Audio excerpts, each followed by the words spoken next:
الحمد لله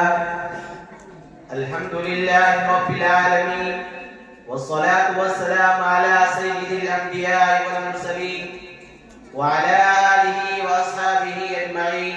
أما بعد، فأعوذ بالله من الشيطان الرجيم. بسم الله الرحمن الرحيم. إنك لعلى خلق عظيم. صدق الله العظيم. حضرات سامعین اکرام اور عزیز ساتھیوں، ابھی میں نے آپ حضرات کے سامنے قرآن پاک کی ایک آیت پڑھی کہ جس میں اللہ تعالیٰ نے حضور اکرم صلی اللہ علیہ وسلم کے وصف کو بیان کیا کہ محبوب صلی اللہ علیہ وسلم، ہم نے آپ کو حسن اخلاق کا پیکر بنا کر بھیجا. چنانچہ حضور کی آیات طیبہ حسن اخلاق کا ایک بہترین نمونہ ہے، اور آپ نے امت کو حسن اخلاق کی بہت زیادہ تعلیم بھی فرمائی. آپ کے اخلاق کا یہ عالم تھا کہ اگر کوئی آپ کو گالی دیتا تو آپ اس کو دعا دیتے، کوئی برا بلا کہتا تو مسکرا کر گزر جاتے، اس کو برا بلا نہیں کہتے.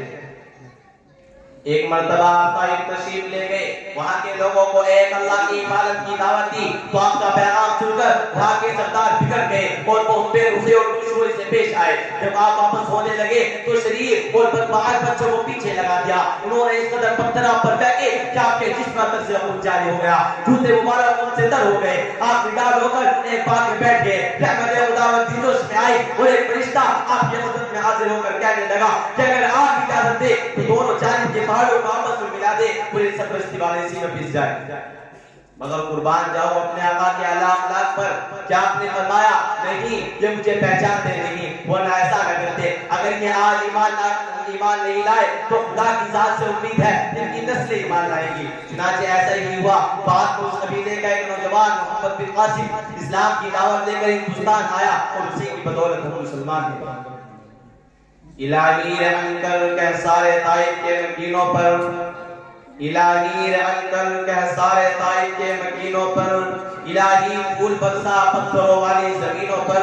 جہالت ہی نے رکھا صداقت کے خلاف ان کو، بیچارے بے خبر انجام نے کر دے معاف ان کو. عزیز سامعین اکرام، ایک حدیث میں آپ صلی اللہ علیہ وسلم نے ارشاد فرمایا کہ اس کا مفہوم یہ ہے مفلس وہ نہیں جس کے پاس روپیہ پیسہ مال دولت نہ ہو، بلکہ مفلس تو وہ ہے جو قیامت کے دن بہت ساری نمازیں، روزے، زکات، حج، تلاوت اور تسبیح کا ذخیرہ لے کر حاضر ہوگا، مگر کسی کو گالی دی ہوگی، کسی کا دل دکھایا ہوگا، کسی کا حق دبایا ہوگا، اس نے جو لوگوں کا حق مارا تھا اس کے بدلے میں اس کے نیک اعمال ان کو دے دیے جائیں گے، یہاں تک کہ اس کی تمام نیکیاں ختم ہو جائیں گی. حضرات، یہ حدیث ہمیں اس طرح متوجہ کرتی ہے کہ ہم بندوں کے حقوق اور اپنے اخلاق و معاملات کا بہت زیادہ خیال رکھیں، اپنی ذات سے کسی کو تکلیف نہ ہونے دیں. جہاں تک ہو سکے لوگوں کے ساتھ بھلائی کرنے کی کوشش کریں تاکہ ہمارے نیک اعمال ہمارے پاس محفوظ رہے. اللہ تعالیٰ سے دعا ہے کہ اب تک ہم نے لوگوں سے جو بد اخلاقی کی ہے اس کو معاف کرے اور ہم کو معافی مانگنے کی توفیق عطا فرمائے. آمین.